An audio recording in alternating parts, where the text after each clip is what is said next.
Salam alaikum, voilà une nouvelle séance de vidéo.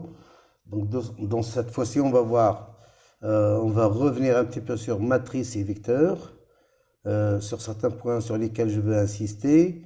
Et puis j'ai appris que la dernière fois il y a une petite coupure aussi dans la vidéo, j'en suis désolé. Et ensuite, on va voir comment écrire un script et l'éditer, modifier, exécuter, etc. On va voir comment utiliser les fonctions. On va voir deux propriétés du langage de MATLAB qui sont les tests, comment effectuer des tests et comment aussi implanter des boucles, des répétitions.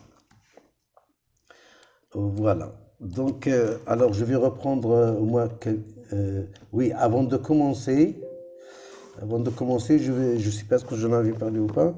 Il y a deux commandes qui sont très importantes, qui sont source d'erreur.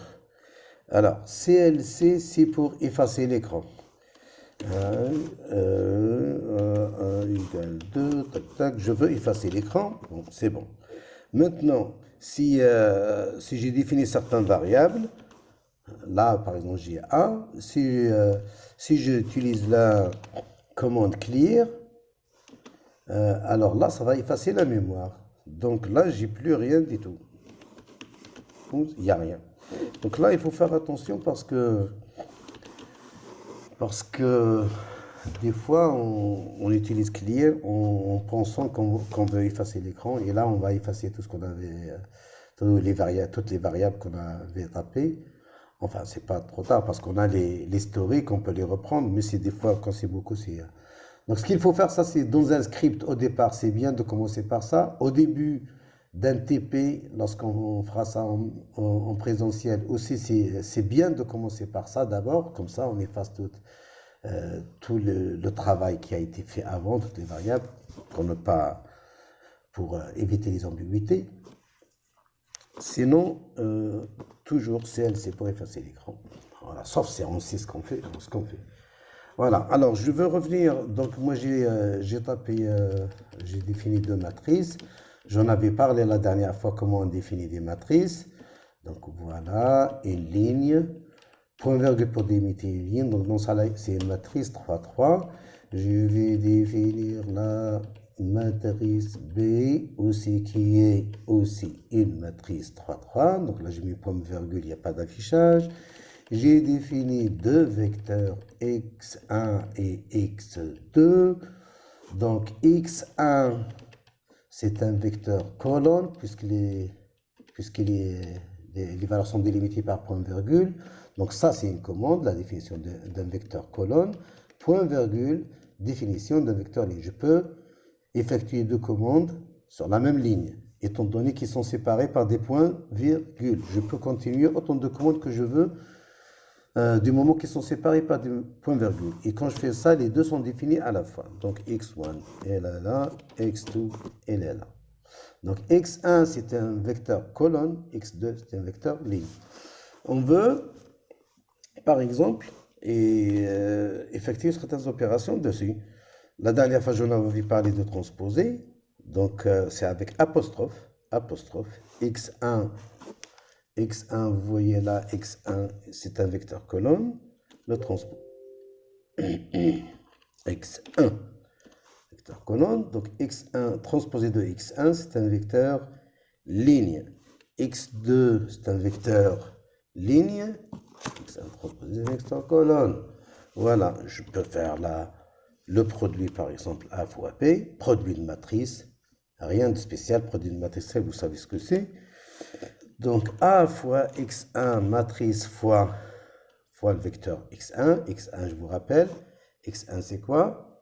x1 c'est un vecteur colonne. Donc là, ça va marcher. Voilà, on obtient un vecteur A, x1, x2. x2 c'est un vecteur ligne. x2 c'est un vecteur ligne. x2 c'est un vecteur ligne. Ça marche pas. Normal. Alors, x1, x2, on aimerait bien x1, x2, x1 fois x2, et un vecteur colonne fois vecteur ligne, ça nous donne une matrice. Alors, je vous rappelle, x1, il est là, et x2, il est là. vecteur colonne fois vecteur ligne.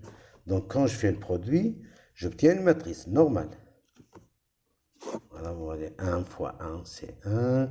Et 1 fois 2, 2. 1 fois 3, 3, 0, 0, 0, 1, etc. Donc, si je fais x2, maintenant c'est l'inverse, si je fais x2 fois x1, j'obtiens une valeur normale. x2 fois x1, 1 fois 1 plus 2 fois 0, 0, plus 3 fois 1, 3. Donc c'est 1 plus 3, ça fait 4, c'est 4. Voilà,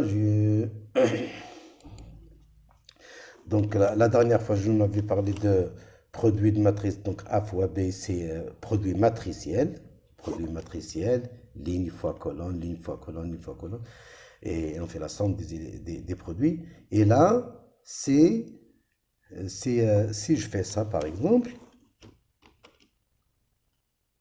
multiplier, je vous en avais parlé la dernière fois, le produit, je le fais précéder par un point. Là, c'est élément par élément. Je multiplie les éléments par élément. A, B,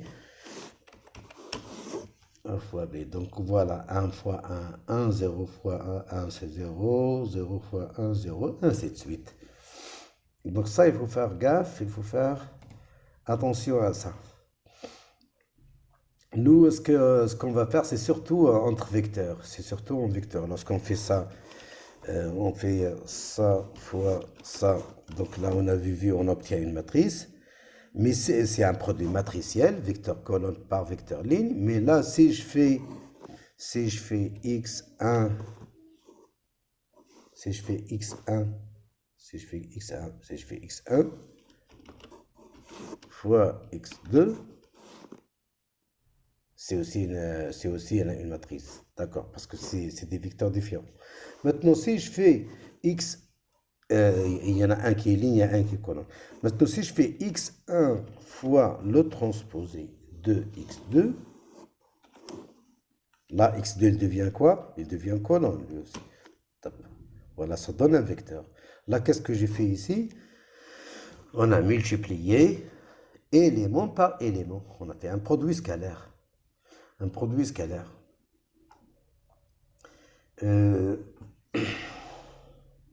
Donc, x, voilà.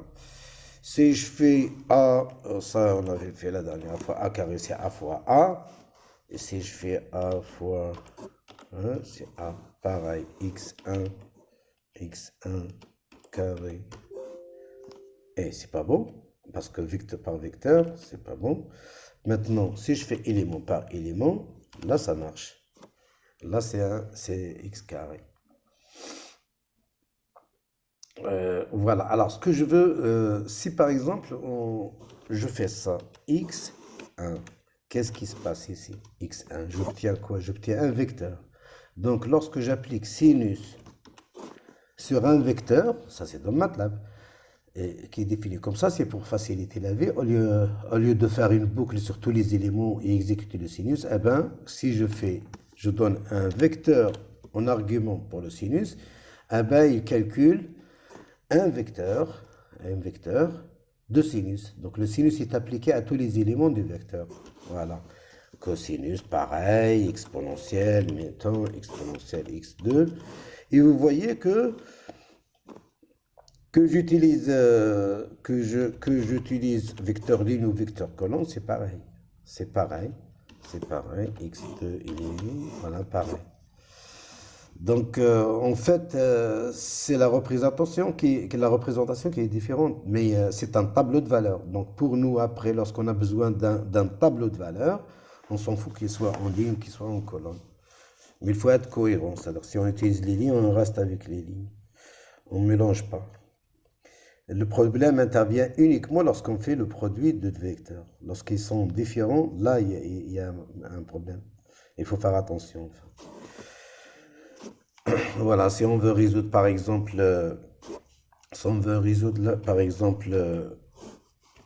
la matrice A, x égale x1, par exemple, ça c'est des maths, donc x c'est quoi? C'est l'inverse de A multiplié par x1.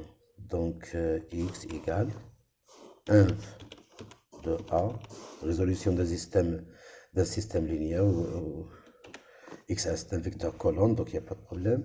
Voilà la solution directe, le système linéaire. Résolution d'un système linéaire en une seule ligne. Définir la matrice bien sûr avant et x1. Voilà. Maintenant on veut créer un script. Un script, c'est quoi? C'est que lorsqu'on a besoin de regrouper plusieurs commandes dans un seul fichier, là on a besoin justement de créer un script, c'est-à-dire de faire un travail répétitif, ou de le faire à la fois, beaucoup de travail, donc on le fait en une seule fois. Alors je ferai un exemple ici, par exemple, si on veut résoudre une équation de second degré, c'est classique comme exemple. Donc une équation de ce genre, ax carré plus bx plus c. Alors, qu'est-ce que je fais? Je définis par exemple a égale 1, b égale 2, b égale 2, on va faire moins 6, c égale, moins 4 ac, moins 4 ac, on va faire 2, allez. Ok, donc delta égale b carré moins 4 fois A fois C. Voilà, facile. Donc x1 égale moins, alors on fait parenthèse, moins b, moins racine, c'est quoi? Vous l'avez cherché, c'est SQRT de delta. Le tout sur 2 fois A. 2 fois A. C'est quoi l'erreur? 2 fois A.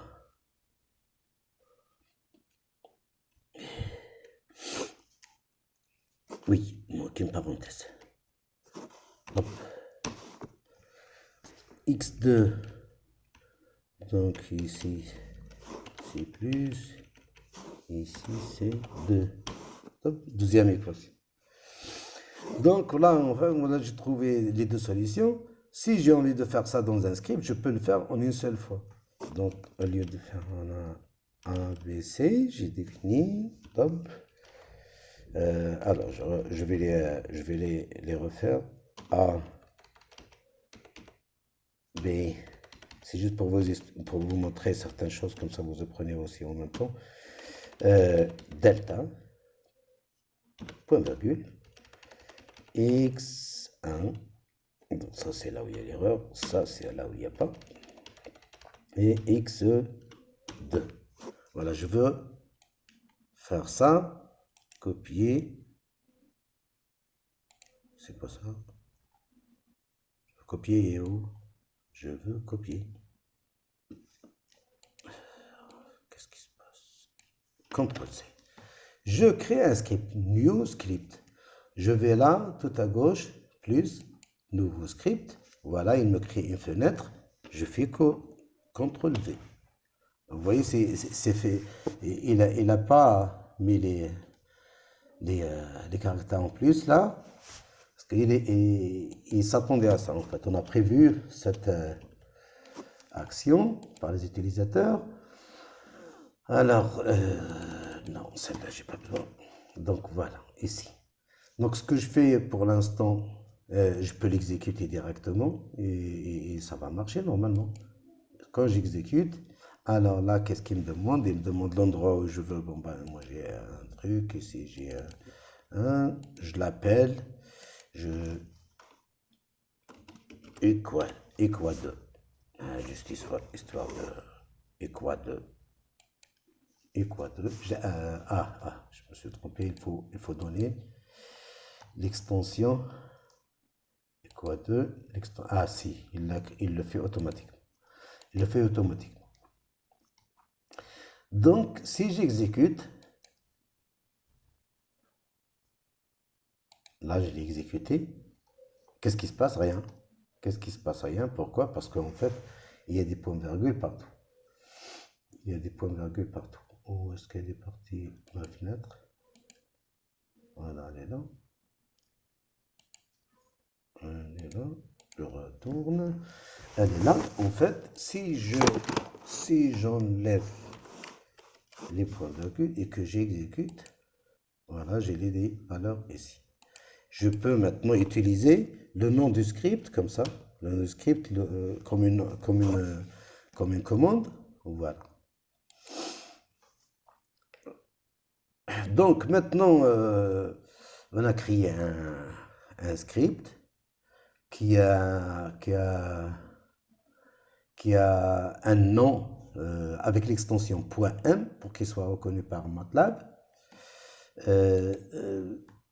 Donc là, je l'ai appelé equa2.m. Et puis, je ne sais pas pourquoi il m'a demandé, parce que normalement, il demande, lorsqu'on exécute un fichier pour la première fois, il demande le chemin. Donc là, il faut choisir un répertoire où vous allez, un répertoire de travail, et puis de le rajouter. L'enregistrer d'abord. Il demande d'enregistrer le fichier, donc vous allez l'enregistrer dans un répertoire. C'est parce que moi, mon répertoire, il est déjà dans le path. Il est déjà dans le chemin reconnu par lui. C'est pour ça qu'il ne m'a pas demandé. Mais, pour la première fois, il va vous demander d'inclure le chemin de répertoire où vous avez vos fichiers. Il va vous demander de les inclure dans le chemin de MATLAB. Il a un chemin là, c'est set path. Path en anglais, ça veut dire chemin. Donc là, il y a tous les répertoires. Tous ces répertoires ici sont les fichiers, quand tu le mets dans un de ces répertoires, il est reconnu directement. Tu peux taper son nom directement et l'exécute. Donc là, mon chemin, il doit être à la fin peut-être. Ah là, il est là. Script. Donc, tous les fichiers que j'ai dans ce petit répertoire script, il va l'exécuter. Entre autres, il y a equa2. Equa2, je peux l'exécuter direct.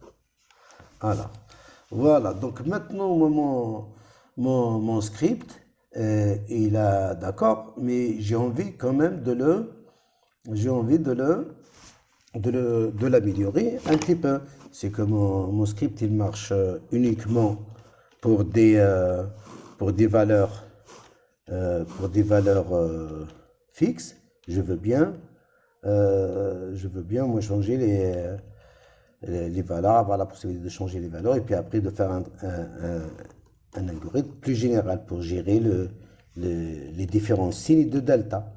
Parce que là, il y a des cas où ça va donner n'importe quoi. Donc pour cela, j'ai besoin de l'instruction if. Le if, c'est un mot-clé de MATLAB qui permet de faire des tests. If. Alors, ce que je vous conseille de faire, c'est qu'à chaque fois, hop, là j'ai appuyé sur F1. Je mets le curseur sur if et je fais F1. Voilà, j'ai le modèle de cette instruction. Je dirais dans ligne. Donc au départ c'est simplifié, puis après il y a le détail après. Donc il y a des exemples même aussi. Donc on fait if, il y a une expression logique. Si cette expression logique est vraie, bon ben c'est cette instruction une ou plusieurs qui vont être exécutées jusqu'à la rencontre de else if, etc., etc. Et puis à la fin il y a else, c'est-à-dire si toutes les conditions ici ne sont pas vérifiées, eh ben c'est celle-là qui va être exécutée. Et les if là, il faut qu'ils soient exclusifs. Donc si jamais vous avez des tests qui ne sont pas exclusifs, ici, ben, c'est la première qui va être exécutée. Voilà. Donc ça, vous allez apprendre ça au fur et à mesure. Donc nous, on va tester sur quoi? Sur le signe de delta. Si delta est supérieur à 0, eh ben, je dis que ça c'est deux solutions réelles. Bon, ben moi j'aime bien faire des copier-coller. Copier-coller. Oui. Top. Des copier-coller. Else if delta égale 0. Alors, égal, c'est pas ça, c'est pour l'affectation égal. pour le test logique, c'est égal. C'est-à-dire si delta est égal à 0. Si delta est égal à 0 est vrai. Donc c'est 2 égales successifs. Et là je dis else. Dans ce cas-là, j'ai quoi? Dans ce cas-là, j'ai deux solutions. Deux solutions complexes. Et dans ce cas où delta égale à 0, c'est une solution double. Moins b sur 2a. Moins b sur 2a. Moins b sur 2a. Moins b sur 2a. Là j'ai pas mis les points virgules, c'est pour l'affichage. Là, delta est inférieur à 0, donc je sors le moins en facteur. Je le sors de la racine, donc ici je mets un moins, ici un moins. Donc moins 1 c'est i au carré. I au carré quand il sort de la racine c'est i. I multiplié et i multiplié. En tout cas MATLAB il reconnaît les complexes, mais voilà. Donc je peux l'exécuter à partir de là, donc voilà ici. Je peux exécuter à partir de là. Et quoi? Maintenant, je donne d'autres valeurs. Maintenant. Par exemple, je mets 1. C'est histoire d'avoir autre chose. Là, maintenant, là, c'est des complexes. Voilà, x1 et x2. J'ai d'autres... je peux... ici, le cas de solution double. Voilà, le cas de solution double. Ah, je peux même faire des phrases. Je peux écrire, par exemple, disp, code, top, de solution réelle.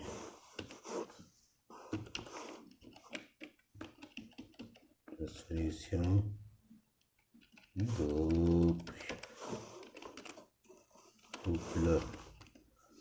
Enfin bon. Les erreurs d'orthographe, tout ça. Solution complexe. Donc disp c'est pour afficher, c'est une nouvelle fonction qu'on apprend maintenant. Voilà. C'est de solution double. X1, X1. Et voilà. Maintenant, si je veux faire un argument, par exemple, je veux passer par argument. Si je veux, donc dans ce cas-là, je peux pas, le script, je peux pas lui passer des arguments comme ça. Il faut que je crée une fonction. Je peux créer une fonction. C'est facile. Maintenant, pour passer les arguments, il faut créer une fonction du même nom que le script. Et il faut garder à l'esprit ça bien. Donc, je l'appelle equa2, et puis là, je dis A, B, et C. J'ai besoin de ces trois là. Bon, à la fin, je peux rajouter un 1, puis si vous ne la rajoutez pas, lui, il le rajoute à la place. Et là, maintenant, je supprime ça. Donc là, maintenant, A et B ici sont donnés par argument. Et là, si je fais, maintenant je lance equa2, il me dit, il y a un problème, tu n'as pas donné les AB ici. Donc là, je mets 1, hop, 1, hop, voilà, complexe, solution double, etc., etc. Voilà, de solutions réelles à chaque fois. Très bien, donc là, je rajoute un truc, je rajoute encore quelque chose. Par exemple, nous, on aura besoin de définir des fonctions. Donc, on va créer une fonction, par exemple, un nouveau script, et par exemple f. Alors, on dit la définition en ligne, définition inline, c'est-à-dire on va définir un handle. Alors, un handle, c'est un pointeur sur une fonction. C'est l'adresse d'une fonction, l'adresse mémoire de l'endroit où est stockée la fonction. Donc f, c'est défini comme ça, f égale, alors on met arrobase, on définit cette fonction, sa variable c'est x, c'est x, et là on définit f comme étant x carré par exemple moins 4, x carré moins 4, voilà, x carré moins 4. Donc là, avant, je crée une fonction a, b. Alors, ce que je veux, j'ai oublié de vous dire, ce que je veux créer une fonction, par exemple, qui me dit, est-ce que cette fonction a une racine ou pas? Par la méthode, une fonction qui est continue, monotone, sur un intervalle AB, et je veux savoir si elle a une racine dans un intervalle AB. Donc je l'appelle par exemple, je l'appelle test, test f, test de fonction, test f, alors f, je l'appelle comme ça en dur ici, donc là je définis une fonction, puis après c'est juste histoire d'utiliser la clause if. Donc if f de a fois f de b fois f de b est inférieur à 0, donc dans ce cas-là je dis, je peux afficher,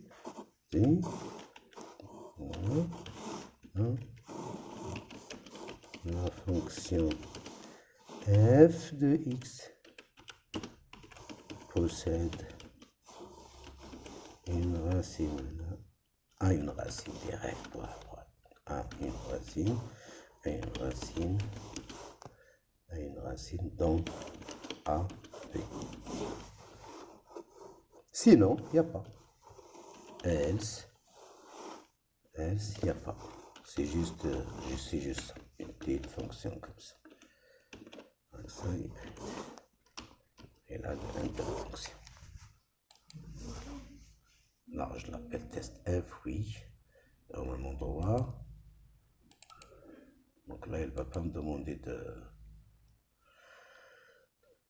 Voilà. Et je fais direct test f. Si je fais comme ça, il y a normal, il n'y a pas d'intervalle. Donc test f. Alors si je dis moins, alors moins 1 et 2, là a une racine. Parce que plot, je peux voir, si je définis x, alors x égale line space. Ça c'est une fonction qui crée un vecteur de valeur entre un début A, B, vous voyez là la bulle d'aide. Donc je donne la borne inférieure, mettons, je vais tracer entre moins 4 et 4, la borne supérieure, et puis le nombre de points que je veux avoir entre les deux. Voilà, x1, comme ça. Et puis je peux plotter directement maintenant x et puis x carré moins 4. Oui. Alors l'erreur ici c'est quoi? Vous voyez tout de suite, parce que j'ai pas utilisé le point. Alors que x c'est un vecteur maintenant. X c'est un vecteur. C'est line space. Attendez. X il est là. C'est un vecteur. Donc ici je dois utiliser point. Là j'ai mis la fonction directement dans l'argument. Donc voilà. Le 0 il est là. Donc normalement on a un 0 entre 1 et 3. Entre 1 et 3 doit avoir une raison. Il doit y avoir une solution. Donc, alors, où est-ce qu'elle est ma fonction? Entre 1 et 3 maintenant. Voilà, la fonction a une racine. Si par exemple, je prends entre moins 1, là c'est le 0, il est là. Entre moins 1 et 1, là il n'y a pas de racine. Normalement, entre moins 1 et 1. Entre moins 1 et 1, il n'y a pas de racine. La fonction E, elle a toujours une racine? Il y a une erreur. Parce que oui, ça je comprends. J'ai fait de copier-coller, j'ai pas modifié. J'ai pas modifié la chaîne de caractères. A et racine, aïe. Donc là, il n'y a pas, n'a pas, non. Comme je vous ai dit la dernière fois, pour mettre l'apostrophe double. N'a pas. n'a pas de racine dans AB.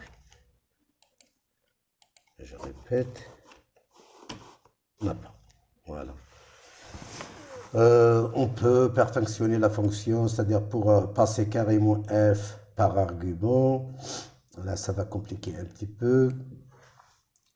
C'est pas grave, c'est pas très compliqué pour ceux qui s'intéressent. Il suffit de passer f, créer la fonction f, celle-là comme ici, en ligne de commande, puis passer f ici.